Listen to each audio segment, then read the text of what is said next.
ጤና ይስጥልኝ ፋኖዎች እንደምን ቆያችሁ? ለዛሬ ያሰባሰብናችሁን በአራቱም አቅጣጫ የተፈጸሙትን አስደሳች ፋኖ የድል ዜናዎችን በዚህ አጭር ደቂቃ ልናሰማችሁ ተዘጋጅተን ቀርበናል። የዛሬው ግን ይለያል። ቪዲዮውን ላይክ በማድረግና ኮሜንት ላይ ድል ለፋኖ በማለት እንዲሁም ለሌሎች እንዲደርስ ሼር በማድረግ ጀምሩት። ምክንያቱም ለአማራ ፋኖ ይገባውና። ከአጫጭር መረጃዎችን ጀምር። ትናንት መጋቢት 19 2018 ዓ.ም የማዕከላዊ አርማቸው ከተሞችንና አካባቢዎችን ለመወረር ቀዳንሻ በመነሳት ከ3 ተከፍሎ የመጣው ጠላት በአስገራሚ የውጊያ ስልት አንገቱን ተይዟል። በአንኮበር ወረዳ ደረፎ መገንጠኛ ላይ አፋብን ሸዋ ጠቅላይ ግዛት እዝ መሐመድ ቢሆነኝ ኮር እቴጌ ጣይቱ ክፍለ ጦር 4ኛ ሻለቃ ቃኞች በትናንትናው ዕለት ታሪክ ሰርተዋል። ዝርዝራለን። 77ኛ ክፍለ ጦር በቁጭ ከተማ ባደረገው ተጋድሎ በጠላት ላይ ከባድ ጉዳት ማድረሱ ታውቋል። ይህን ዜናም በዝርዝር ይዘነዋል፣ ተከታተሉ። 206ኛና 201ኛ ኮር በመቀናጀት በቆይ ከተማ ባደረጉት እልህ አስጨራሽ ትንቅንቅ 59 የመከላከያ ሰራዊት አባላት ሲደመሰሱ 29 ሚኒሻና ፖሊሶች መገደላቸው ተረጋግጧል። ዝርዝራለን።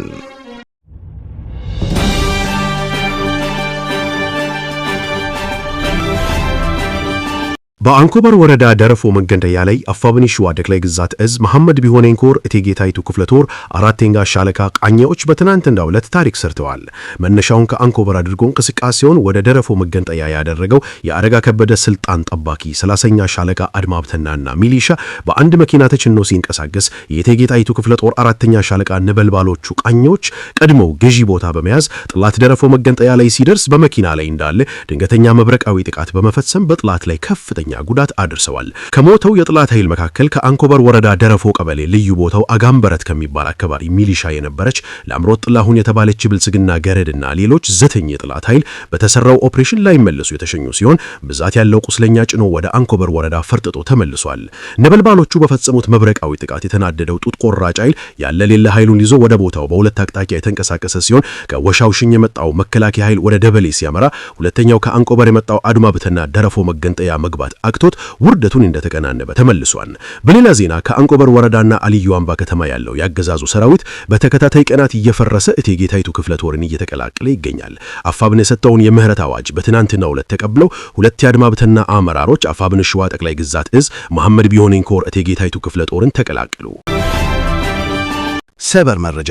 በ5 አቅጣጫ ለወረራ የተነቃነቀው ጠላት ተደመሰሰ።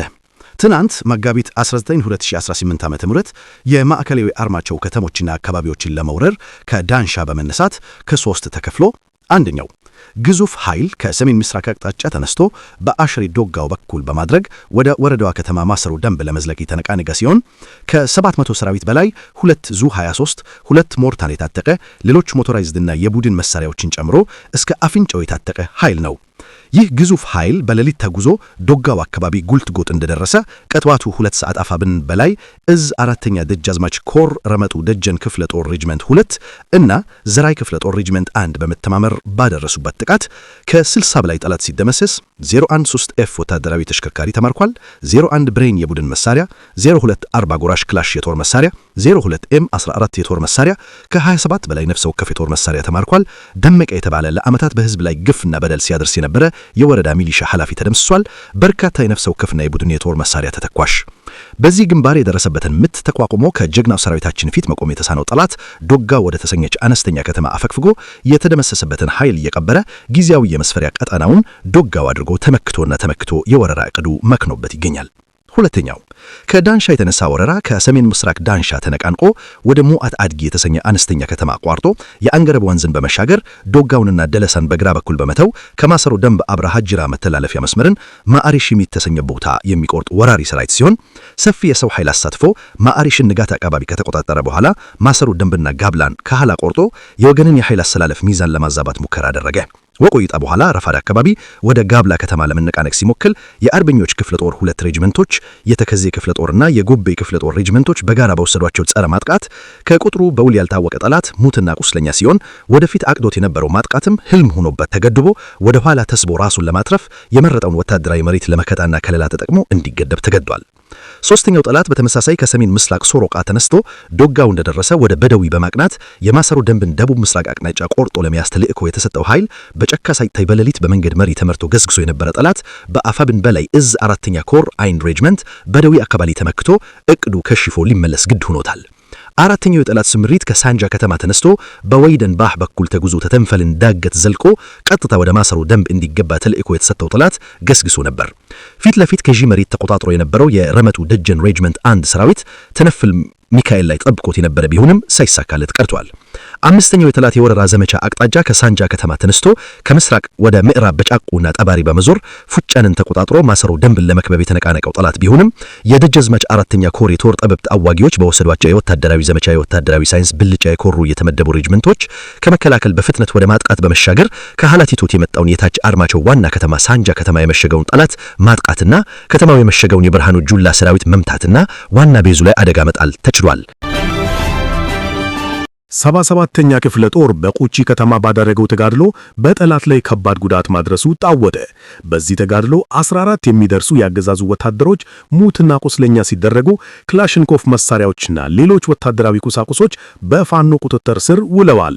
በአፋብን ምዕራብ አማራ ቀጠና ቴዎድሮስ እዝ 109ኛ ኮር 77ኛ ጦር 5ኛ ሬጅመንት አባላት በቁቺ ከተማ መሽጎ በሚገኘው ያገዛዙ ጦር ላይ በፈጸሙት የአጭር ሰዓት የተቀናጀ ማጥቃት በጠላት ኃይል ላይ ከፍተኛ የሰውና የቁሳቁስ ጉዳት ማድረሳቸውን ክፍለ ጦሩ በህዝብ ግንኙነት መምሪያው በኩል ለመረብ ሚዲያ በላከው መረጃ ገልጿል። የሬጅመንቱ ምክትል ዘመቻ መሪ በሆነው በፋኖ ብርሃኑ ሹመት የተመራው ይህ ወታደራዊ እርምጃ ትላንት መጋቢት 18 2018 ከቀኑ 8 ሰዓት እስከ 10 ሰዓት ድረስ ለ2 ሰዓታት የቆየ እንደነበር ታውቋል። በጥቃቱ 3 የብልጽግና መከላከያ ሰራዊት አባላት ሲገደሉ 4 መንገድ መሪ የሚሊሻ አባላት እንዲሁም 7 ሌሎች ወታደሮችና ካድሬዎች በከባድ ሁኔታ መቆሰላቸውን ክፍለ ጦሩ ለመረብ ሚዲያ በላከው መረጃ አረጋግጧል። 77ኛ ክፍለ ጦር በጠላት ላይ የሚወስደው የተጠናከረ ከባድ እርምጃ ተጠናክሮ እንደሚቀጥል ተገልጿል። 206ኛና 201ኛ ኮር በመቀናጀት በቁይ ከተማ ባደረጉት እልህ አስጨራሽ ትንቅንቅ 59 የመከላከያ ሰራዊት አባላት ሲደመሰሱ 29 ሚኒሻና ፖሊሶች መገደላቸው ተረጋግጧል። በቴዎድሮስ እዝ ዘመቻ መምሪያ አለቃ አበበ ሰው መሆን መሪነት ከሌሊቱ 10 ሰዓት ጀምሮ ቁይ ከተማን በመክበብ ከንጋቱ 11 ሰዓት ተኩል በተጀመረው ውጊያ ቁይ ከተማን ሙሉ ለሙሉ በመቆጣጠር በአረመኔው ሰራዊት ላይ ያነጣጠረ ጥቃት በመክፈት 59 የ75ኛ ክፍለ ጦር 3ኛ ሬጅመንት አባላት በተደረመሱ ምሽጎች ውስጥ ተገድለዋል። በግራሮ በአንደኛ ደረጃ ትምህርት ቤት አሞራ ገደል የነበሩ ተደራራቢ ጠንካራ ምሽጎች በተሰበሩበት አውደ ውጊያ በርካታ ወታደራዊ ድሎች ያስመዘገበው ቴዎድሮስ እዝ ጠላት የሚመካበትን የአሰንዳቦ የቁም ምሽግ በመደረማመስ ብሬን 2፣ ስናይፐር 1፣ ክላሽ 51፣ የቃታ መሳሪያ 8፣ ካዘና 13፣ ቦምብ 21፣ ቁጥሩ ያልታወቀ ተተኳሽና ወታደራዊ ቁሳቁሶች የተማረኩ ሲሆን 59 የአረመኔው ሰራዊት፣ 25 ሚኒሻ፣ 4 ፖሊስ፣ 2 ካድሬዎች ተገድለዋል። 35 ቁስለኛ አካላቸው በጥይት ሐሩር የተበሳሳ ሲሆን 2 ፓትሮሎች ተቃጥለዋል። ኢንስፔክተር የጸዳው ወልዴ ወንጀል መከላከል ኃላፊ ነግሬው ሰውነት፣ ካሳ ታምሩና ምኔ ሰውነት የተባሉ የአረመኔው ሰራዊት ወታደራዊ አመራሮች ከተገደሉት ውስጥ በፊት አውራሪነት ሲቀመጡ 200 አለቆች ከተገደሉ የጦር መኮንኖች መካከል ይገኙበታል። በዚህ ጠንካራ ፍልሚያ የ206ኛ ኮርና የ201ኛ ኮር የጦር አመራሮች የክፍለ ጦር መሪዎች ጋር በመናበብ ውጊያውን ከጠላት ጋር እየተፋለሙ መርተውታል።